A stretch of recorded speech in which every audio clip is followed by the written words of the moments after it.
तो सूत्र हमारे पास आया तुल्यास्य प्रयत्नम सवर्णम। दो पदों का यह सूत्र है। तुल्यास्य प्रयत्नम यह एक पद है, सवर्णम यह दूसरा पद है। यह संज्ञा सूत्र है। संज्ञा सूत्र होने के कारण इसका एक अंश संज्ञी अर्थ को बता रहा है और दूसरा पद संज्ञा अर्थात नामकरण कर रहा है। अर्थात यह सूत्र सवर्ण संज्ञा कर रहा है। वह सवर्ण संज्ञा किसकी होगी?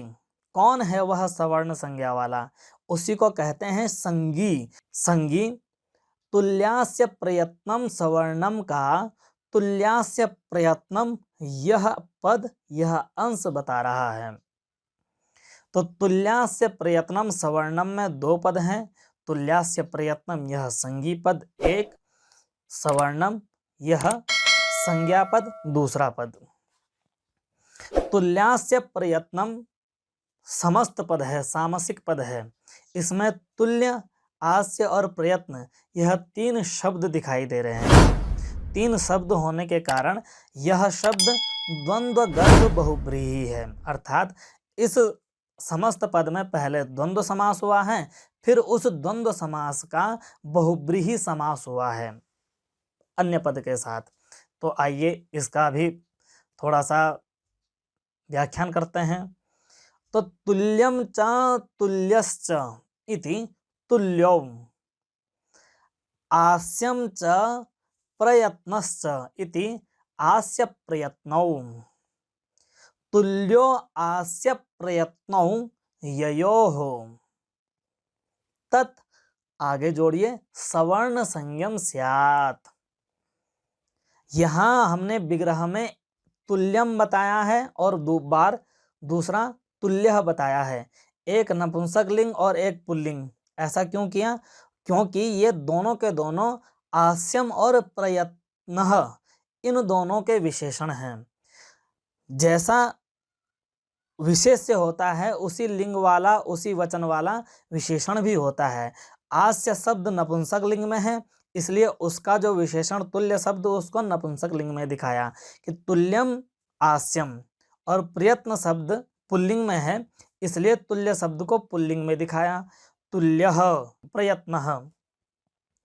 इस तरह से तुल्यो आस्य प्रयत्नौ ययोः तयोः वर्णयोः परस्परम सवर्ण संज्ञा भवति। ये सूत्रगत पद से सामान्य अर्थ निकला। अब सूत्र में आए हुए प्रत्येक पद का अर्थ जानने का प्रयत्न करते हैं। तो तुल्य अर्थात बराबर, तुलाया सम्मितम तुल्यम, दोनों तुलाओं में बराबर जो आता है उसको कहते हैं तुल्य। आस्य, आस्य कहते हैं आस्ये भवम आस्यम। आस्य अर्थात मुख, आस्य कहते हैं मुख को, तो मुखे भवम मुख में होने वालों को आस्य कहते हैं। चूंकि यहाँ संदर्भ वर्णों का चल रहा है तो वर्ण के संदर्भ में ही मुख में होने वाला यह अर्थ लेने आए, क्योंकि मुख में तो बहुत सारी चीजें होती हैं। किन चीजों को आस्य कहा जाए? तो कहा है कि वर्णों का संदर्भ चल रहा है तो वर्णों के उच्चारण स्थान लिए जाएंगे, तो मुख में होने वाले उच्चारण स्थान, यह है आस्यम शब्द का अर्थ। प्रयत्नम प्रकृष्टः यत्नः प्रयत्नः, प्रकृष्ट यत्न यह भी वर्णोत्पत्ति के संदर्भ में है। अर्थात वर्ण की उत्पत्ति में जो प्रकृष्ट यत्न है उसको कहेंगे प्रयत्न। तो तुल्य है आस्य और प्रयत्न, स्थान और प्रयत्न जिन वर्णों का, वह वर्ण सवर्णम सवर्ण संज्ञक कहलाते हैं। यह सूत्र में स्थित प्रत्येक शब्द से अर्थ निकल करके वाक्यार्थ हुआ। अब वृत्तिकार क्या कह रहे हैं? वृत्तिकार कह रहे हैं तालवाद स्थानम आभ्यंतर प्रयत्नश्च एतद्वयम यस्य येन तुल्यम तन्मिथः सवर्ण संज्ञः स्यात्। अर्थात आस्यम का अर्थ कर रहे हैं तालवाद स्थानम, मुखे भवम, मुख में होने वाले जो तालु इत्यादि स्थान हैं, तालवाद स्थानम आस्यम, वह तालवाद स्थान, और आभ्यंतर प्रयत्न, यहाँ सीधे ही बता दिया है कि वह प्रकृष्ट यत्न कौन सा है जिसकी अभी तक बात की गई है, वह है आभ्यंतर प्रयत्न। तो तालवादी स्थान अर्थात उच्चारण स्थान और आभ्यंतर प्रयत्न, यस्य येन तुल्यम, जिस वर्ण का जिस वर्ण के साथ तुल्यम समान है, वह दोनों वर्ण परस्पर एक दूसरे के प्रति सवर्ण संयम स्यात्, सवर्ण संज्ञक कहलाते हैं। यह वह सूत्रार्थ। निष्कर्षार्थ कि जिन वर्णों का उच्चारण स्थान और आभ्यंतर प्रयत्न समान है, उन वर्णों की परस्पर सवर्ण संज्ञा होती है। अर्थात एक वर्ण का जो उच्चारण स्थान और आभ्यंतर प्रयत्न है, यदि वही उच्चारण स्थान और आभ्यंतर प्रयत्न अन्य वर्ण के साथ मिलता है, तो ये दोनों के दोनों वर्ण आपस में सवर्ण संज्ञक कहलाएंगे। सवर्ण संज्ञा क्यों करनी है, इसका फल आगे बताएंगे। यहाँ कोई भी बाल बुद्धि वाला बच्चा यही प्रश्न करेगा सर्वप्रथम कि गुरुजी, ये तो हमने जान लिया कि उच्चारण स्थान और आभ्यंतर प्रयत्न जिन वर्णों का समान हो, वो वर्ण आपस में सवर्ण संज्ञक कहलाएंगे, किंतु हमें गुरुजी यह पता ही नहीं है कि कौन से वर्ण का उच्चारण स्थान कौन सा है। आभ्यंतर प्रयत्न तो दूर की बात रही, अर्थात किस वर्ण का उच्चारण स्थान क्या है और किस वर्ण का आभ्यंतर प्रयत्न क्या है, यह तो हमें ज्ञात ही नहीं है। दूसरा, यत्न शब्द और प्र जो उपसर्ग जोड़ा है, प्रयत्न और यत्न शब्द में अंतर क्या है, तो बताया कि प्रकृष्टः यत्नः, जो प्रकृष्ट यत्न वाला है उसको कहते हैं प्रयत्न। तो इसका मतलब है कि कोई सामान्य यत्न भी कहलाएगा, तो कहा हाँ कहलाएगा, यह भी हम आपको आगे ही बताएंगे। तो प्रश्न बच्चे ने उठाया कि गुरुजी ये बताइए कि किस वर्ण का कौन सा उच्चारण स्थान है और किस वर्ण का आभ्यंतर प्रयत्न क्या है। तो इस शंका में एक एक वर्ण का उच्चारण स्थान बताया जा रहा है। तो यहाँ पंक्तियों के माध्यम से उच्चारण स्थान बताया जा रहा है। तो इससे पहले आपको वर्णोत्पत्ति के बारे में पिछले वीडियो में बताया गया है कि वर्णोत्पत्ति होती कैसे है, वर्णोत्पत्ति का विज्ञान क्या है। तो पुराने वीडियो में आपको समझाया गया है, यहाँ पे केवल श्लोक उद्धृत करता हूँ और सामान्य अर्थ बताता हूँ कि आत्मा बुद्ध्या समेत्यर्थान मनो युंक्ते विवक्षया मनः कायग्निमाहन्ति स प्रेरयति मारुतम सोदीर्णो मूर्ध्न विहतो वक्त्रमापद्य मारुतः वर्णान् जनयते तेषां विभागः पंचधा स्मृतः। अर्थात आत्मा बुद्धि के सहारे ज्ञात अर्थों को समेटकर मन को बोलने के लिए आदेशित करता है कि भाई मुझे ये अर्थ के लिए कुछ बोलना है, शब्द बोलना है। तो वह मन उस शब्द को उच्चारित करने के लिए कायग्नि, शरीर में स्थित अग्नि को धक्का मारती है और उस धक्के से वायु उत्पन्न होती है और वह वायु नाभि प्रदेश से उठ करके कंठ स्थान पर आने के बाद मुंह में स्थित जो उच्चारण स्थान है, जीभ के सहारे वहां टकरा करके उस प्रकार की जो अभीष्ट अर्थ के लिए शब्द कहना है, उस प्रकार की ध्वनि से युक्त शब्द को बाहर करती है। वह जो शब्द होता है वो वर्णों से युक्त होता है। तो इस प्रकार वर्ण उत्पन्न होता है। अब यह वर्ण कहाँ कहाँ टकरा करके निकलता है, जहां जहां टकराता है उसी को कहते हैं उच्चारण स्थान। तो कौन सा वर्ण की टकराहट क्या है जिससे वह उसी प्रकार का निकलता है, यह विज्ञान इसके माध्यम से बताया जा रहा है। अर्थात जो वायु है वह वायु तो एक ही है, जो नाभि प्रदेश से उठा हुआ नाद है, जो वायु है वह वायु तो एक ही है। वह वायु जब एक है तो बाहर निकलने के बाद वह अ ई उ रील री इत्यादि के रूप में कैसे परिवर्तित होती है, वह परिवर्तन का सिद्धांत ही उच्चारण स्थानों के कारण है। हवा जिस प्रकार के स्थान से टकराती है उस प्रकार का स्वर ध्वनि उत्पन्न करती है। तो यहाँ उसी विज्ञान को सामान्य रूप से सीधे सीधे बताया जा रहा है। तो उससे पहले वार्तिक पढ़ा गया, उस वार्तिक का भी यही अर्थ बता दें। जो मेरे हिसाब से तो प्रसंग के साथ ही बात चलनी चाहिए, लेकिन आप कोमल बुद्धि वाले छात्र हो सकते हैं जो इस वीडियो को देख रहे हो, वो ये प्रश्न उठा सकते हैं कि वार्तिक छोड़ दिया। तो पहले उनको वार्तिक ही बताते चलें। वार्तिक का अर्थ कि रील री वर्ण योर मिथा सावर्ण्यम वाच्यम। री और री की परस्पर सवर्ण संज्ञा जाननी चाहिए, यह सामान्य अर्थ है। इसका विशेष व्याख्यान मुख्य व्याख्यान के बाद करूंगा। यहाँ पे शंका है एक, तो आइए उच्चारण स्थान देखते हैं। तो उच्चारण स्थान बता रहे हैं अकुह विसर्जनीयानाम कंठः। अ अर्थात अकार, कु आगे बताएंगे कु चु टू तू पु एते उदिताः। हिंदी में आपने वर्ग पढ़े होंगे, कवर्ग, चवर्ग, पवर्ग, तवर्ग, तवर्ग। तो इन्हीं वर्गों को बताने के लिए उनके प्रारंभिक अक्षर यानी क च ट त प इनमें उ जोड़ दिया जाता है। जब वह उ जोड़ा जाएगा तो उसका मतलब संस्कृत में होगा वर्ग। अर्थात क में उ जोड़ा गया तो उसको कहेंगे कवर्ग। च में उ जोड़ा गया, चू बनाया गया तो चू का मतलब होगा चवर्ग। ट में उ जोड़ा गया, टू बनाया गया तो उसे कहेंगे टवर्ग। प में उ जोड़ा गया, पू बनाया गया तो उस पू को कहेंगे पवर्ग।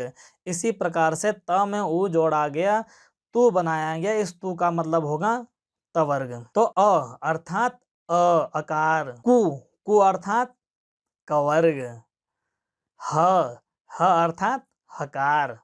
विसर्जनीयानाम, विसर्ग जो दो बिंदी हैं, तो इन वर्णों का उच्चारण स्थान है कंठ अर्थात अ और कवर्ग क ख ग घ ङ।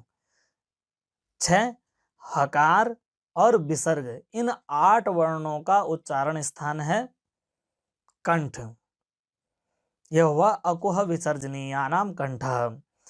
ईचु यसानाम तालु, इकार चु अर्थात चवर्ग, च छ ज झ य श, इन 8 वर्णों का उच्चारण स्थान तालु। ईचु यसानाम तालु। रीटु रसाणाम मूर्धा, री टवर्ग ट ठ ड ढ ण, र रेफ, श षटकोण वाला श। इन 8 वर्णों का उच्चारण स्थान है मूर्धा। मूर्धा कहते हैं इन वर्णों को उच्चारण करके देखिए, जीभ जहां टकरा रही है उसी का नाम है मूर्धा। ऋतु लसानाम दंताः, ऋ तु अर्थात तवर्ग त थ द ध न, ल लकार, स सड़क वाला स, स सकार। इन 8 वर्णों का उच्चारण स्थान है दंत। ऋतु लसानाम दंताः। ऊपु पद्मानीयानाम औष्ठौ, उ उकार, पु पवर्ग प फ ब भ म और उपधमानीय।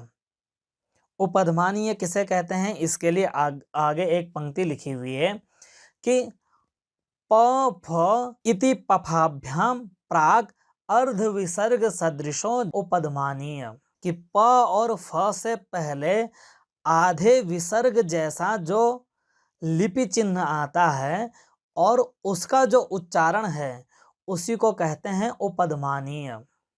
ये आपको स्क्रीन में लिख करके दिखाया जा रहा है। तो इसका उच्चारण स्थान इस समेत उ पवर्ग प फ ब भ म और यह उपधमानीय, इनका उच्चारण स्थान है ओष्ठ। यहाँ तक एक एक उच्चारण स्थान के वर्ण बताए। अब अगली पंक्ति आ रही है य म ङ ण ना नाम नासिका च, अर्थात य म ङ ण न, इन वर्णों का नासिका च अर्थात जो अभी तक बताए गए हैं। देखिए ये जो वर्ण हैं अभी तक बताए जा चुके हैं, यानी ये चवर्ग में है तो उसका तालु स्थान बताया जा चुका है, म पवर्ग में है उसका ओष्ठ स्थान बताया जा चुका है, ङ कवर्ग में है उसका कंठ स्थान बताया जा चुका है, ण टवर्ग में है उसका मूर्धा स्थान बताया जा चुका है, न तवर्ग में है उसका दंत स्थान बताया जा चुका है। तो इस तरह से जो नासिका भी है और जो बताए गए हैं वह भी हैं, अर्थात इन वर्णों के दो दो उच्चारण स्थान हैं। जो बताए गए उसके साथ नासिका भी है। यम गणनानाम नासिका च। इसके अतिरिक्त ए दयितो कंठ तालु, ए और ऐ ये दो वर्ण भी दो स्थान वाले हैं। कंठ तालु स्थान से उच्चरित वर्ण है। ओ दौतो कंठोष्टम, ओ और औ ये कंठ और ओष्ठ की सहायता से निकलते हैं। ओ दौतो कंठोष्टम। वकारस्य दंतोष्ठम, अर्थात वकार दंत और ओष्ठ से बोला जाता है। वकार का उच्चारण स्थान दंतोष्ठ है। जिह्वामूलीयस्य जिह्वामूलम, और जिह्वामूलीय नाम का जो वर्ण है उसका उच्चारण स्थान जिह्वामूल है, जिह्वा का मूल भाग। प्रश्न हुआ कि भाई जिह्वामूलीय क्या है, तो इसके विषय में आगे पंक्ति लिखी हुई है कि क ख इति कखाभ्याम प्राग अर्ध विसर्ग सदृशो जिह्वामूलीयः, अर्थात क और ख से पहले जो अर्ध विसर्ग जैसा एक चिन्ह आता है, जो आपको स्क्रीन पे दिखाया जा रहा है, उसका नाम ही जिह्वामूलीय है। और उस जिह्वामूलीय का उच्चारण स्थान जिह्वा का मूल भाग है। और नासिका अनुस्वारस्य, जो अनुस्वार है उसका उच्चारण स्थान नासिका है। अनुस्वार किसे कहते हैं? जो सामने दिखाए जा रहे बिंदी, उस बिंदी को कहते हैं अनुस्वार। तो उस अनुस्वार का उच्चारण स्थान है नासिका अनुस्वारस्य च। तो इस तरह से प्रत्येक वर्ण के उच्चारण स्थान आपको इस कक्षा के माध्यम से बताए गए हैं, जो कि स्क्रीन पर भी आपके दिखाए गए हैं। हम अध्ययन जीवन में यहाँ ये गलती करते हैं कि बार बार इन पंक्तियों को याद करने की कोशिश करते हैं कि इन पंक्तियों को जीवन भर याद रखना है। तो मित्रों, आपसे मेरा कहना है, इनको याद हो जाएं तो अच्छी बात, लेकिन कई विद्यार्थी ऐसे होते हैं जिनकी स्मरण शक्ति कमजोर हो जाया करती है। तो जब इंटरव्यू इत्यादि में उनको याद नहीं रह पाता तो वहाँ जीवन का सत्यानाश कर बैठते हैं। इसका बहुत साधारण सा उपाय है कि ये जो बात कही गई है ये केवल लेखकीय नहीं कही गई है, केवल शास्त्र के लिहाज से नहीं कही गई है, बल्कि ये प्रैक्टिकली है। आप इन वर्णों का उच्चारण करते समय ही सूक्ष्म ध्यान दीजिए कि इन वर्णों का उच्चारण कैसे हो रहा है। यानी अ कंठ से ही आ रहा है, ई जीभ हल्का सा नीचे टकरा रही है, च हल्की सी नीचे टकरा रही है। तो इन वर्णों का उच्चारण पूर्वक प्रैक्टिकल कर लेना चाहिए, ध्यान दे देना चाहिए। इस तरह से आपको याद करने में भी कोई कठिनाई नहीं होगी। एक बार प्रैक्टिकल कर लेते हैं। अ कुह विसर्जनीयानाम कंठ, अ कंठ से निकलता है। क ख ग घ घ कंठ है। ह कंठ से है। रामः जो ह आया वह भी कंठ से है। तो अ क ख ग घ ग ह ह ये कंठ स्थान वाले हैं। ई च छ ज झ य श जीभ नीचे जा रही है, तो ये तालु स्थान वाले हैं, इसलिए इन्हें तालव्य कहा जाता है। कंठ वाले को कांठ कहा जाता है, तालु वाले को तालव्य कहा जाता है। री ट ठ ड ढ ण र श जीभ ऊपर जा रही है, इसलिए ये मूर्धा वाले हैं, इसलिए इन्हें मूर्धन्य कहा जाता है, मूर्धन्य वर्ण। री त थ द ध न इन वर्णों का उच्चारण स्थान दंत है, जीभ दांत के साथ टकरा रही है, तो इसलिए इनको दंत कहा जाता है। इसी प्रकार से उ प फ ब भ म और उपधमानीय राम पठति, देखो रामः जो विसर्ग है, राम पठति, राम फलति, तो वो जो उपधमानीय है उसका उच्चारण स्थान ओष्ठ है, वहां होंठ चल रहे हैं आपके। उ प फ ब भ म सब ओष्ठ वाले हैं, इसलिए इन्हें ओष्ठ कहा जाता है। य म ङ ण न ये जो बताए गए वो तो हैं ही, साथ ही इनमें नाक का प्रयोग होता है, इसलिए ये नासिका वाले भी हैं, यानी जो य है वह नासिका तालु वाला है, म वह नासिका ओष्ठ वाला है, जो घ है वह नासिका कंठ वाला है, और जो ण है वह नासिका मूर्धा वाला है, और जो न है वह नासिका दंत वाला है। ए और ऐ यह कंठ तालु वाले हैं। ओ और औ यह कंठोष्ठ वाले हैं। वकार का उच्चारण स्थान दंतोष्ठ है। जो जीवा मूल्य है जिसे बताया जा चुका है, बानरः कूर्दति, बानरक कूर्दति, झटका दो नीचे, बानरक कूर्दति, तो वह जीवा मूल स्थान वाला है। वानरः खादति, वह जो विसर्ग झटका लग रहा है जीवा के मूल में, वह जीवा मूलीय है। और नासिका अनुस्वारस्य च, रामं गच्छति, जो अनुस्वार है वह नासिका से निकल रहा है, तो वह नासिका वाला है। इस तरह के व्याख्यान में एक नई चीज सामने निकल करके आई कि यहाँ कुछ वर्ण तो एक स्थान वाले हैं और कुछ वर्ण दो स्थान वाले हैं। तो जब इतना व्याख्यान हो ही रहा है तो लगे हाथ आपको ये भी बताया जाए कि कौन से वर्ण एक स्थान वाले हैं और कौन से वर्ण दो स्थान वाले हैं। तो अभी तक के व्याख्यान से एक बात सामने निकल करके आई कि जितने भी वर्ण हैं वह उन वर्णों में बहुत से वर्ण ऐसे हैं जो केवल एक स्थान से निकलते हैं, और कुछ वर्ण ऐसे हैं जो दो स्थानों से निकलते हैं, अर्थात जिनका उच्चारण स्थान एक न होकर के दो दो हैं, अर्थात दो दो उच्चारण स्थानों से स्पर्श होकर के वो वर्ण उच्चरित होते हैं। ऐसे वर्ण कितने हैं? तो 10 वर्ण ऐसे हैं जिनके उच्चारण स्थान दो दो हैं। वो कौन कौन से हैं? य, म, ङ, ण, न, ए, ओ, ऐ, औ और व, ये वर्ण हैं जिनके दो दो उच्चारण स्थान हैं। तो इनके दो दो उच्चारण स्थान अब तक भी बताए जा चुके हैं और सूची में आपको यहाँ दिखाए जा रहे हैं। य नासिका तालु, म नासिका ओष्ठ, ङ नासिका कंठ, ण नासिका मूर्धा, न नासिका दंत, ए कंठ तालु, ऐ कंठ तालु, ओ कंठोष्ठ, औ कंठोष्ठ, व दंतोष्ठ। ये वर्ण हुए जो दो स्थानों से बोले जाते हैं। शेष वर्ण एक एक उच्चारण स्थान से ही बोले जाते हैं। वे वर्ण आपको यहाँ स्क्रीन पे दिखाए जा रहे हैं। इस तरह से वर्णोच्चारण विज्ञान समाप्त होता है। आगे आज की कक्षा यही समाप्त करता हूं, क्योंकि बहुत सूक्ष्म विषय है, व्याख्यान इतना अपेक्षित है। अन्यथा होता, मैं जानता हूं कि यह आप कहेंगे कि बहुत लंबा चौड़ा व्याख्यान किया है, लेकिन मेरा अनुभव रहा है कि जब विद्यार्थियों को पढ़ाया जाता है वह इसी कारण से कि व्याख्यान ज़्यादा हो गया, इन कारणों से नहीं पढ़ते। लेकिन जब एक उम्र आती है, जब प्रतियोगी परीक्षाएं देनी होती हैं, उस समय ऐसा समझाने वाला वीडियो खोजने से भी नहीं मिलता है। तो आपको यदि यह वीडियो पसंद आता है तो आप तो सीखिएगा ही, और अधिक महत्वाकांक्षा न हो तो इसका प्रसारण भी कीजिएगा, ताकि मेरे अंदर उत्साह बना रहे और मैं लगातार काम करता रहूं। तो आज का वीडियो यहीं समाप्त करता हूं, इजाज़त दीजिए, नमस्कार।